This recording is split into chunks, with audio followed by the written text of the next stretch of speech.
advice warning. The content presented in this presentation is intended for informational purposes only and provides general advice only. It does not take into account your personal objectives, financial situation, or specific needs. This information should not be the sole resource when making investment decisions. We strongly recommend you seek the advice of a financial professional. Hi there, welcome to this week's edition of Bulls versus Bears. Now we're trying a bit of a different format this week. The old blokes have finally got their tech game on, so we're recording it properly. So hopefully the sound quality and everything will be much better now that we've got proper equipment and things. So yeah. Let's see how we go. And hi everyone out there. Hello to everyone. So episode 78, where Trump's still juggling. I think last count, 152 deals to go. So he's done 4, and Japan was this week, and correct. And he's still. But really, the tactics are generally, once he gets those first couple of dominoes to fall. So apparently next week's Sweden, and they reckon they'll get the EU over the line as well, although the EU doesn't seem to think that. And there was a comment yesterday on social media from the Japanese trade minister that some of the details that Trump had announced hadn't actually been, he wasn't aware of. So yet again, trade deal being announced is not necessarily. Let's not, and as Trump does, is don't let facts get in the way of a good story. Oh, absolutely. So yeah, details they don't matter. No. Yeah, no. It's a beautiful tactic where basically now he makes it Japan's problem overall. If they disagree with what he announced without asking them. So brilliant tactic, but yeah, me and the media this week been fairly quiet. Very light compared to usual, but Kai was the only one on the call. I wouldn't say the only one, but it's. But basically, he was on there with Josh from RiverX, and I was just looking through the list there, and interesting that CivMet is actually one of the stocks there, which I will mention in the trade of the week later on. But overall, yeah, that's one you've been looking at, and one that actually rallied quite considerably yesterday, I believe, about 5 or 6%. It was one of the best performers of the day. Exactly. So that was my engineering thematic that I will highlight later on in the show. But I guess we'll have to ask Kai on how that show went. But off to Australian stocks. So Insignia Financial takeover offer and completed. So well done to the owners there. Basically, it's going to go to private equity. So another super fund that it's actually one of the oldest ones. I think it's like 150 years old or something along those lines. And basically, it's gone to private equity. The private equity thinks that the market has undervalued it and basically taking it private and improving the business that way. Seems to be a very strong theme. If you're not CBA or the big 4 banks, you're undervalued on the Australian market because we got very lazy fund managers and a bunch of, and then from the industry fund managers, and then the rest of them just all benchmark. So they all end up just holding certain things, not because they like them, but because they have to. Exactly. So which basically absolutely bugs me. And that's the reason why ETFs have just exploded. So a lot of instos are just using that channel now to do things a bit cheaper. The other one, Bapcor, I think that was down 30% a couple of days back. So I think it was trading $3.40, and just looking back, they actually rejected a $5.40 bid just over 12 months ago. So yeah, well done, management. Exactly. That's one that you've actually really dropped the ball on. The blokes that bid 540 would be breathing a sigh of relief, that's for sure. Exactly. Now they can just bid 340, and they'll probably get it done. Well, I think you just got to go 30% above the average takeover level. So well, there you go. yeah, so maybe maybe if they come in with a 410 bid or something like that, pick it up a hell of a lot cheaper. Exactly. And Block. So Block actually got listed on the S&P 500, and it jumped up 10%. And obviously, crypto's been doing extremely well as well. So yeah, well done to the holders there. And Block in particular announced being able to use Bitcoin for payments this week as well. That's almost a sneaky. It's not really an ASX highlight. It just happens to be listed here because of Afterpay. But exactly. yeah, no. Jack Dorsey was pretty vocal this week. Particularly, I saw a lot of him on social media talking about them. Talking about having payment systems all in Bitcoin, which as we discussed, JT, it's increasingly the government's just giving away more and more power, and particularly with Trump in power in the US. I think Trump's not thinking about the US. I think Trump's thinking about Trump after his presidency finishes, and he's trying to cull a bunch of regulations. The last sort of 15 years of his life, he sets up the Trump empire for his kids even better. Why not? It'll take a long while to unwind. Yeah, what's his son's name? Who's big into crypto? Donald Trump Jr. is big into crypto. But Barron's the younger one. He's the one they made a coin on. Yeah, Barron, that's the one. But basically, they also had the Genius Act as well. So a lot of the, basically a lot of the rails, which the financial system is built on, are going to be taken over by blockchain or something which is more efficient in the future. So interesting how they're, as you said, just giving up control. And we've sort of theorized, or I have, that and it's out there in the Twitter sphere, is that they're allowing stable coins so that basically that's another buyer of their debt, and so they need another buyer because the international. So obviously the big savers, Japan, China, they're not buying US debt on net anymore. Obviously, if they do trade in the US and they receive US dollars, they then have to recycle it there. But that's why gold's had a bid, and so they need someone to buy the debt. And crypto said, why not? Well, they have to use T-bills on the to fund the stable coins, and that's going to be a bigger and bigger market. It's stable coins and Warren Buffett holding up the entire T-bill market. Exactly. Yeah, so this was something I quickly want to discuss as well, just in terms of the Aussie market. We're holders of Clarity. It's been a trade of the week. We probably bought it about halfway down that horrible downside move. And the short interest was around about 4.5%. But if you have a look through the stocks here at the moment, the top shorted stocks, which you can get at shortman.com.au, and they're 5 days delayed. That's an ASIC regulation. But you're looking at a lot of stocks there where essentially they've all rallied. Like the 1 month performance on these things is, Pilbara Mineral Resources, Liontown Resources, and obviously Clarity as well. And then sort of a bunch of the smaller ones there. But Silex was up. Well, I think that's more like 18. So sorry, the 1 month performance was the day before. So you actually have to add those today. But the shorters have done very well. They've really pinned down the lithium sector. They got belted on Liontown at one stage. But Clarity's one where, just looking at this chart here at the moment, the short interest on the 3rd of April when we had, the catastrophe of Liberation Day, but 5% of that short overall was accumulated up until the 12th of May, and the prices were well below, they're certainly well below where they are now. And the stocks rallied 198% since the 3rd of April.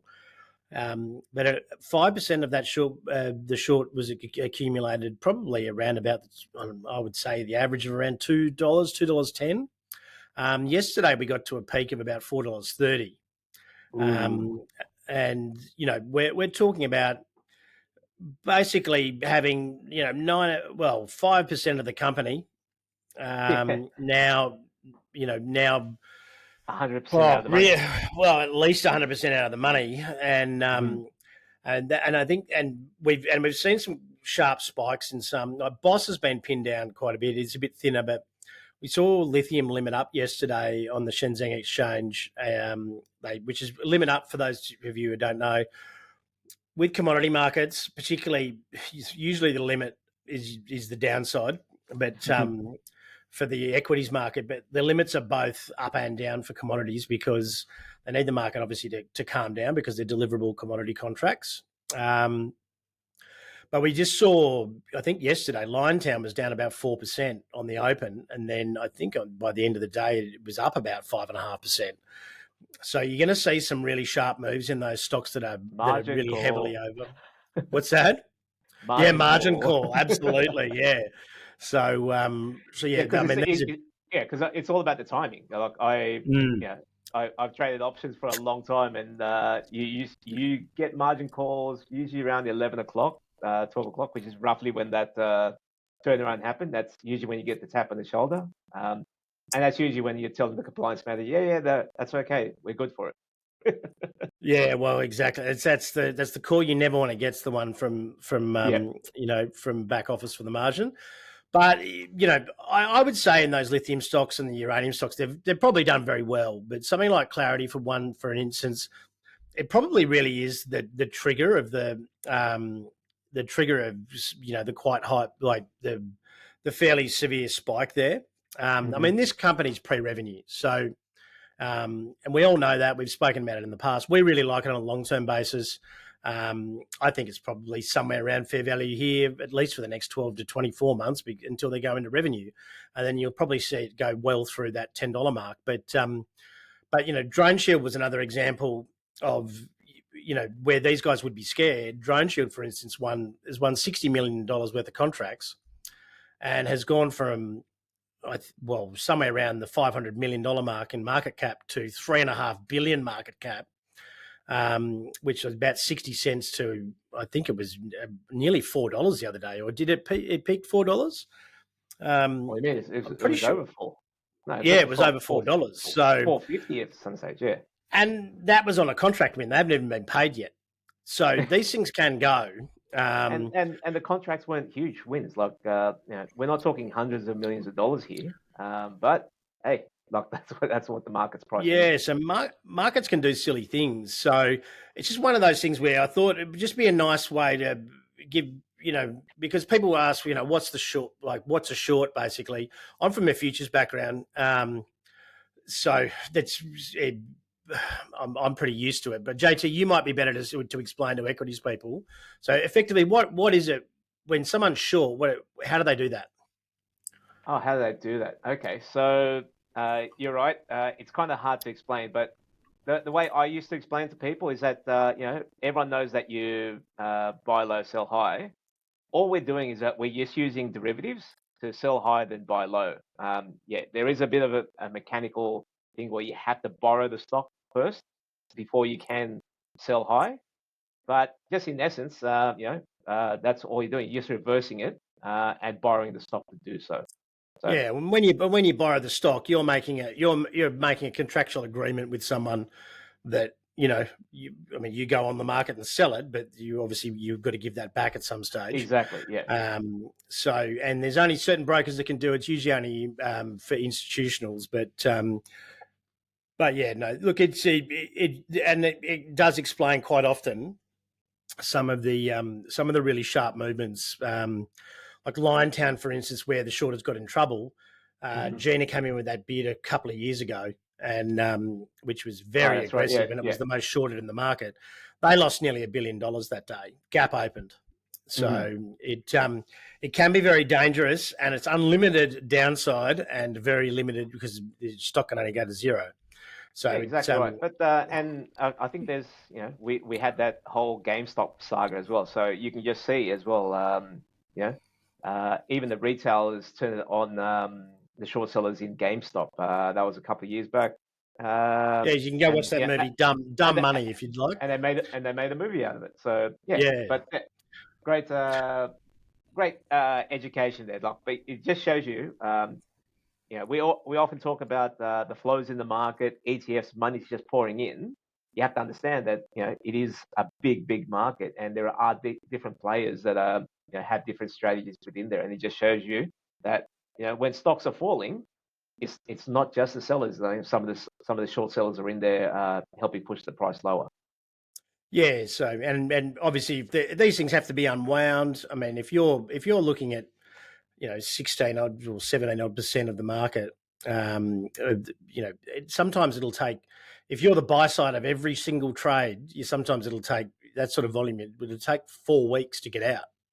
So they're not insignificant in terms of influencing the market. But anyway, US stock highlights. Look, Google reported well and rallied into the number. I was a little bit skeptical. How is it in the aftermarket? Is it doing well? Oh no, it was Thursday morning, so it's had a whole session since, and it's rallied another couple of %. And look, it wasn't overly impressive, to be honest. There just wasn't anything in it to hate, and that's a pretty good result for the US generally. As long as there's something not to hate, they're usually fine. Yeah. Well, the thing is, Google's been absolutely lagging in terms of the Mag 7. Look, a lot. Microsoft's been rallying, Facebook's been rallying. We'll talk about Tesla, but it could be just a good thing that it starts to play catch up. I noticed that they pretty much understand that their search monopoly is dying, so that's why they have added the Gemini engine to their results. And I think, in terms of technology, they've always been at the forefront. I remember, when researching into the AI, and they actually had a lead within AI and kind of gave it up once OpenAI came in. And why couldn't they come back with a vengeance? So I like Google here. It's been lagging, and I'll keep an eye on it, and maybe start recommending some clients tip some money in there. Yeah, I mean, look, I'm not as enthusiastic on it, but that's what makes a market. There was nothing overly impressive, but I mean, look, it rallied 2% on the night after the market, ended up 3. Again, there was nothing in there that made me go wow. And Tesla as well. We knew it was going to be about the future. I thought it was going to be the Elon's back show, and unfortunately, Elon let me down. He sort of kept his mouth shut, which is very un-Elon. And once there wasn't a big announcement, etc., because there was a lot of things going out on social media which he could have latched onto. He wasn't his normal enthusiastic self. It feels like he's just gone, well, I'm not going to turn public opinion around this earnings, and everything seemed to be later in the year. So I'm going to double down and say the next one. I think it will be where will be where the more crazy announcements go. But I mean, the FSDs are full self-driving. They're talking to the Netherlands about rolling out in Europe, which will be then gateway into Europe. Arizona, Florida should be rolled out in the next couple of months. He did make one silly comment that half of they could be available in robo-taxis could be available in half the country by the end of the year, which is never going to happen. But maybe he meant the end of next year, but I don't know. But but then he made a really sort of poor me comment on social media, probably about 6 or 7 hours later, saying, it's going to be a rough quarter. Trump's taking away our subsidies. And it wasn't an attack at Trump. It was just a really like a bit of a sooky comment. And that was when we had a couple of people buy in before. I think we were about 1% or something in the money. And that once I saw that, I just, if Elon's kicking a can, we were much better off going into the next earnings and seeing how it pans out, because the next buy levels around the 270 mark really like key support. So quick loss is a good loss. We we dropped about 4% or something on that. Yeah, But that's the key. Just manage the risk, and you came in there with a thesis. It didn't play out. Take your medicine and move on to the next trade. Well, I think it dropped another $7 from where we sold in the open, so it's around about the $300 mark now. I mean, if we get that thing moves around. Yeah, if we get broader weakness on top of this, and I'm expecting seasonal weakness, because those seasonalities, even with the algorithmic trading systems in place, they do tend to be, those seasonalities are playing out more and more often these days because they're all statistical backed. Carrying it to the next quarterly results is really not a hell of a lot of upside. So, it's a bit disappointing, but you know what? You don't get them all right. I do think the addressable market's massive moving forward. Another mistake he made was talking about Neuralink, which is the chips in the brain, which everyone is freaked out about. I don't know why he bothered mentioning that. Because I mean, let's face it, I can't think of anything worse than putting a chip in my brain. People hate surgery. I just don't even why he would focus on that. The moment and that was early on in the conference call, I pretty much given up. Like, the moment he mentioned that, I'm like, what are you doing? Just stick to the robo taxis and the Optimus. Sell the dream. Sell the dream. Sell the dream. Don't sell your dream. Sell the dream. But that's the thing. I remember heading into it. There was social media. There was footage of Optimus serving popcorn and waving goodbye. I'm like, yeah, more of that. Yeah, exactly. That's what give the people what they want. Where's the show? And so I thought there would be more of a show, but obviously not. Yeah. Well, they opened the Tesla diner in California, so it's it'll be serviced by robots, and you can drive your Tesla in. And there was a light show and the whole works, and I went, oh god, he's doing light shows. This is going to be the Elon's back thing, and he was like a sooky little kid in the corner in the earnings call. God. Normally he just talks over the top of everyone. So, but the other one was Raytheon RTX, one of our favourites in the defence sector, and does technology services. So the CEO of Raytheon did a bit of an Elon. He was like, we've won all these contracts. We've done really well. He didn't really do an Elon because he was humble.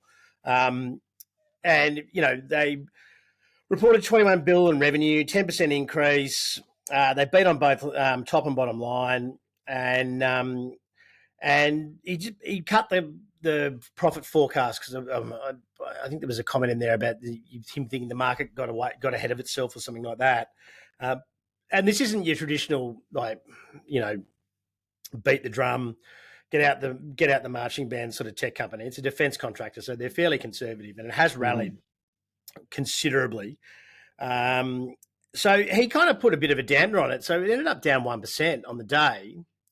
And then the analysts went through it, pretty much ignored him, and everyone upgraded it. Lockheed got a really good contract, and then someone else in the defence sector reported really well. Everyone just upgraded it, and it bounced 7.5%, 8% the next day. So look, so I think they released before market open, correct? They did, and they were down 1% for the day. But not just that, it gapped down. I think it was down 4% at one stage. At one stage, yeah, and then just quickly bounced back. So that's one. No, it bounced back the next day. Yeah. So have a look at the actual candle lock where it opened on the actual opening print. Like, it closed stronger on the day, and then just kept following through. So the upgrades came overnight. One of those ones that would confuse the shorter term traders out there. Yeah, absolutely. Gaps down, and then it just totally reverses on you. Yeah, it's CEO's fault for that one, so you can blame him. I don't know what his name is, but he needs to have a happy pill before he does the next earnings, I reckon. ServiceNow is one that people are talking about quite a bit as well. It rallied about 6%. It's had a pretty crappy quarter in terms of price wise, but yeah, it's starting to make some ground. It was up about 7% over the course of the week, and and yeah, I've just noticed that it was mentioned on Bloomberg quite a few times, and then on Ausbiz this morning as well as a high conviction pick. It's one of our high conviction picks, but extraordinarily expensive. And I was a bit waiting to see on it, and it's headed higher as well. But and they're all the building blocks of. So if you don't want to go and if you don't have a Kai like we have, who can build stuff for AI. And who's very clever at tech, or you're a massive company where it doesn't go into one person. They've got all the pre-boxed agents, and they come in and you subscribe to the software and away you go, sort of thing. So, Salesforce would have been one that I haven't seen anything on Salesforce as yet. I don't know whether it has reported or not, but similar sort of thing where they've already written the AI agents for you, and that'll obviously brings your efficiency up. Which can be huge for a massive company. If you're saving every employee for an hour and you've got 10,000 employees, it's a big uplift in efficiency. So exactly. And I just checked. So Salesforce, they're coming out on Wednesday, the 20th of August. So a few weeks down the track. Yeah, so that one might be one to sort of flag, because that sector, which you can see here, is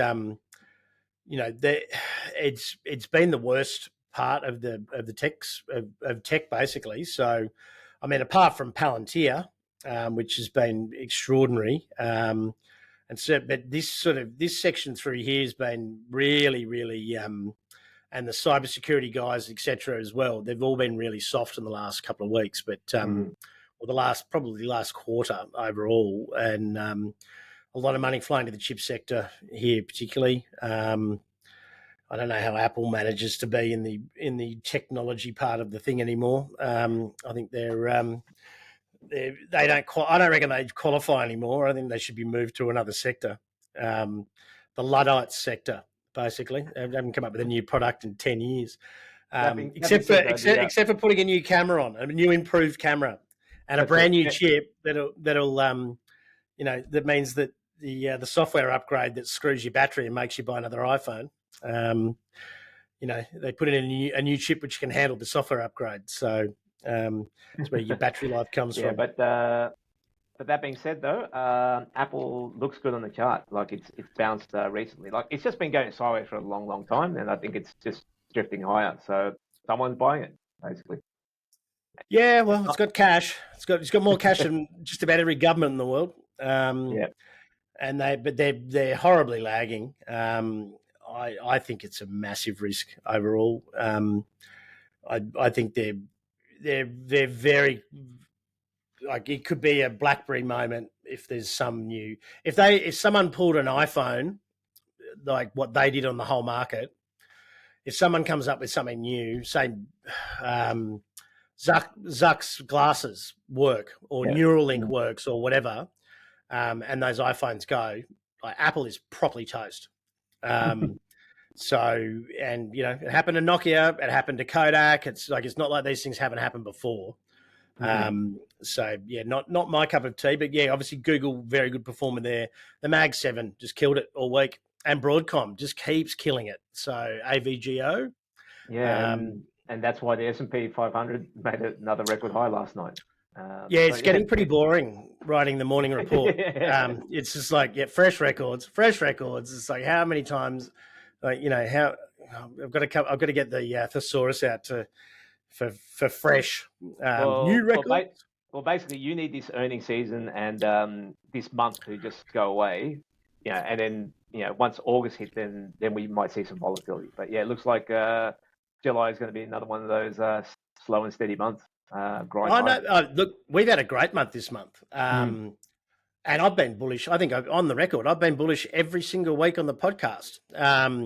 July is actually one of the best months from a seasonality standpoint. So, and as I said at the end of the podcast last week, I just wait till we get to August, and I'll pre-lodge my bullish bearish call at the end of the show. It'll probably be somewhere around this Friday, the 1st of August, I'd say. Look at that. Got some of the big four. some of the Mag 7 there. So Yeah, four 4 of of the the Mag Mag 7. 7. So big, Um, big week of earnings, and I'm just gonna play it safe and think that they'll beat by a penny, which is kind of oh, what which is what I say each earning season. But yeah, I'm pretty sure these guys will beat by a penny, and the market will take it positively. So, the stats have not been as good as the average earnings season. So I believe that most of them, 85% have beaten on earnings per share. But only 67% have beaten on revenue so far. And they're normally both I've never seen since I've been focusing on the last few years, I've never seen the average below 80 on either of those. So, so the bottom line's better than necessarily better than the top line. So they've obviously all prepared pretty well and battened down the hatches quite a bit in terms of, it might be AI efficiencies in terms of getting rid of staff, etc., which miraculously still hasn't come through in the employment numbers. But revenue's obviously down a little bit, but they've gotten ahead of it. So well done to those companies. But next week, Procter Gamble and AstraZeneca and Merck from the pharmaceutical and United Health, which was down 4% last night. They've agreed to be involved in the Department of Justice inquiries and criminal proceedings and all sorts of things going on there. I don't think it's going to matter what their earnings are. Because I don't think you get the money if you go to jail, do you? You're not allowed to profit from a crime, but yeah, that's right. You can't keep the proceeds of crime if you're going to jail. Yeah, basically. but I would have thought we've had everyone like Telix, for instance, which did take a bit of a hit this week on the Aussie market. They've all maintained what they guided pre-Liberation Day. And look, Trump's threatened 50 to 40 to 50 tariffs and settled somewhere at 16. So if he's going to put 200% tariffs on the pharma industry, maybe it's probably more like 40. But they haven't been affected as yet. So and that sector's been beaten down. I would have thought maybe there might be a little bit of upside surprise for those guys, and that's obviously early in the week. I don't know any of those companies on Monday apart from Ryanair, and I only know them for bad reasons. Qualcomm should be interesting given the chip sector and the payment systems, Visa and Mastercard, and then obviously Apple and Amazon, and then the oil companies and Berkshire. I noticed Spotify's there, so that was an alpha rec as well back in the day. Alpha. So well, Netflix has drifted off and was on a heater. That's be interesting to see how that goes. Yeah, but obviously I'll wait for the technicals to turn. But yeah, that's one that I would like to buy eventually. It wasn't a tear; it's cooling off, but just generally, I think the Netflix it's become a staple. I think everyone pretty much has it. There's some people that do rotate their streaming services, but I'm just backing them to just keep making money in the future. So I will look for an area to buy on that. Yeah, well, I mean, in our household, because I've got a bunch of kids, Disney we have to have Disney and we have to have Netflix. Otherwise, I'm in a world of trouble. So you're gonna you don't want to hang out with your kids, so you need to subscribe. I've got Prime and Amazon Prime and things like that. So, well, I like my crime TV shows. I don't need my poor 9-year-old daughter to be going through watching people get murdered. There's a bunch of economic stuff as well towards the end of the week. Aussie CPI, advanced GDP, Bank of Canada meeting, Bank of Japan meeting, FOMC, the Fed's preferred inflation gauge, core PCE, and employment, which I'm sure will come out yet again at up 120,000 and then next month get revised to 50,000 because the Trump economy doesn't lose jobs, despite every number under the sun, be it a private survey or initial jobless claims, suggests that,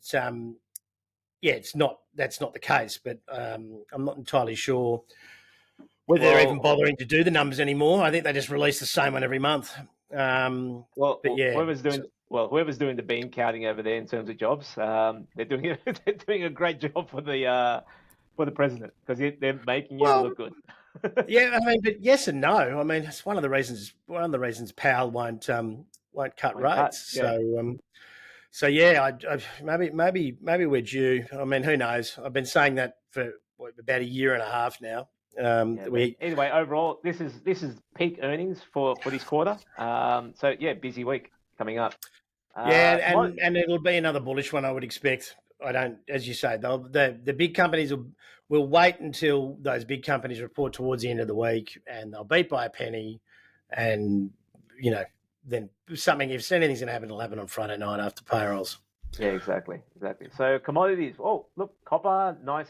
So that hit record highs again. So interesting that what's it been? A couple of weeks when Trump turned around and said, yeah, 50%. And it looked like he was making it up, but copper's followed through and made new highs. Lithium, as you said, that went limit up. So that. That's just the ETF for lithium. Mm-hmm.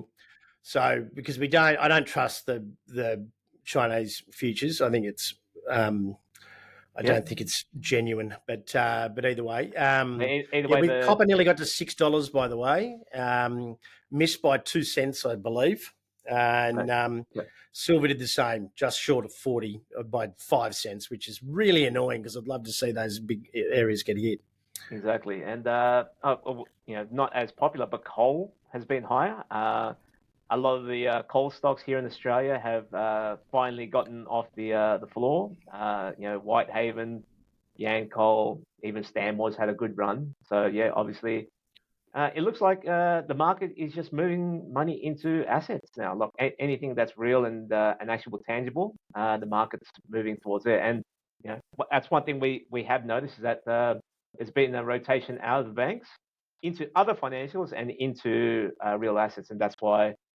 Even BHP's had a good run, and last night uranium had a good tick higher as well. So it was actually pretty flat for most of the week, but then last night uranium had a really good run, and onwards and upwards for the commodity sector because I do think that rotation into value will continue here, and if that does continue, then these commodity prices have more to go. Let's not forget how.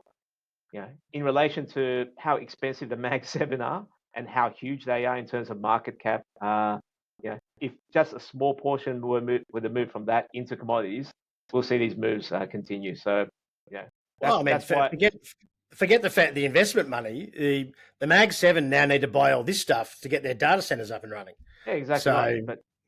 But that's why they money to spend. Yeah, well, that's why the most bullish of the commodity bulls out there, they're saying that that's why they sprout out numbers like $50 silver and things like that, without hesitation. Well, $50 silver, which would be I think $10 lower than the 50-year average in the gold silver ratio. But copper as well, I don't think anyone's pricing in the fact that if this AI data center demand and China recover at the same time. Yeah, copper's like that shortage is going to be. No one is pricing in China rebounding, and that I think that's where the shock may lie with commodities. I'm not saying it's necessarily going to happen. Doesn't look to be any signs that it's going to happen necessarily. However, you've got to look for those outliers just in case. And it's a mild bull case at the moment, but if you add in China recovery as well. Those you're pretty much adding an extra. So when you say China recovery, are you talking about the China property market recovery? Because just the Chinese, just a general Chinese economy recovery, where we're getting back to 8% GDP, etc. So they're, that's the beauty of because their stock market's actually been rallying quite well over the last week or so. So Well, and commodities over there have been rallying in their session as well. So, maybe there is green sprout. So, trade of the week, engineering update. Can you go ahead, JT? Yeah, sure. So I think it was on the 16th of July that I was on the trade on Ausbiz, and I talked about FIVMAC. I talked about NWH, which is NRW Holdings. So there's the blue line. So there's, if you see it on the charts in front of you, it just shows you where I recommended them, and they've all popped. And then on the back of that, we recommended Austin Engineering. You had it on the call, and you said, look, they look cheap here. I agreed.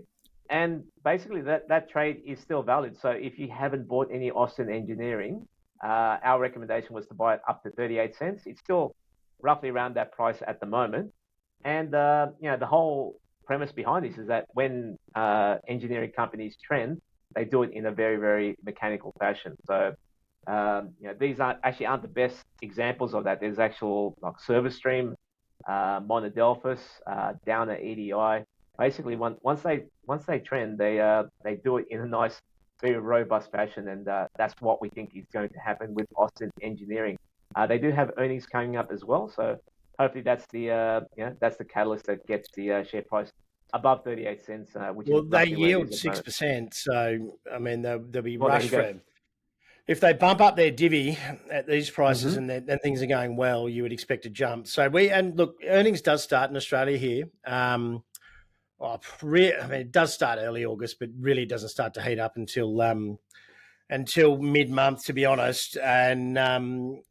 But Rio is very early on in the piece. I think it might be in the first couple of weeks of August, and then it's pretty much the dead zone, I think. And then you got CBA middle of the month, and we start to get some flowing through, but which will be quite nice. I think we get about a half a week overlap where it might be busy with the US, and then it calms down again. But now that we're doing a lot more US, earnings season doesn't worry me as much now because you got to do it 4 times a year.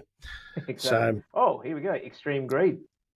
Still 75. Still 75. I thought it'd be getting greedier. Now that we've kind of just hit new highs, but either way.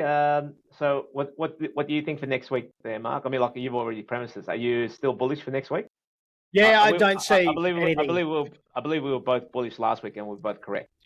Yeah, I think given we record this, from around Friday, sort of lunchtime, yes, it's more of a Thursday to Thursday thing. I think you got 4 of the Mag 7 next week. They've thoroughly looked into. They're going to beat by a penny. No one's going to care about them anything else because of those 4 stocks. So I don't think there's anything that's going to derail it. And I don't think we'll be up by March. And then I've lodged next week's. I'm bearish. Because that trade deadline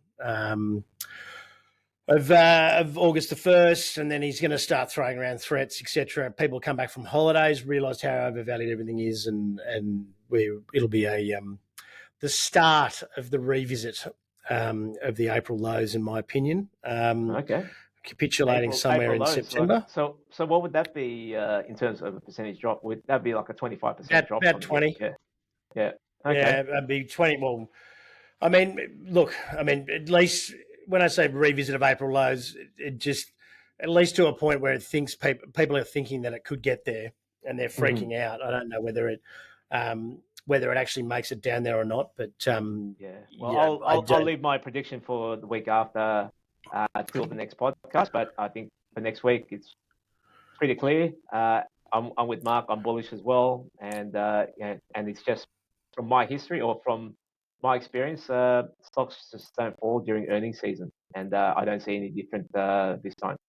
So, and I think and shout out to Jim Cramer as well. He's apart from like nailing Nvidia, and like I said, credit where credit's due. If everyone's going to crap on the guy all the time, he basically called Ethereum up as well 2 weeks ago. Oh, okay, well done. Yeah. And he said he's going to, and again, I'm a little bit concerned. I'm agreeing with the guy, but he basically said he's buying that in Bitcoin for his kids because he's concerned about the US debt, and which took me by surprise because he was making too much sense. But yeah, I think we're going to be really quiet. I would say till about Wednesday. I think early next week's going to be a bit of a snooze fest into the end of the month. So yeah, be a little bit of time to get get a bit of research done and see what's coming up on the US calendar, etc. But I think we're largely done, JT. Hopefully we haven't done 40 minutes and the microphones haven't worked. Well, I can definitely hear you loud and clear, and hopefully you can me. Yes, no, there's a few comments on our Spotify saying that we sound like we're underwater quite regularly. But okay, well, hopefully this is nice and clear, and then they can hear some valuable, the valuable nuggets that we send out each week. Yeah, let us know, particularly you, Shane Davis. I mean, I need that feedback. All right, well, I hope everyone has a lovely weekend, and yeah, we'll speak again, I suppose, on next Friday, and as well, if you want to, I'm doing morning podcast as well, morning call. If anyone wants to subscribe to that, just look up MPC Markets Morning Call, and getting the coverage of the US earnings done and lead into the Aussie market on the day. It's usually out by about 8:30, 9 o'clock. So if anyone's got any interest there, subscribe on Spotify, Apple, iHeart, YouTube, etc. All right. Thanks for listening. Thank you.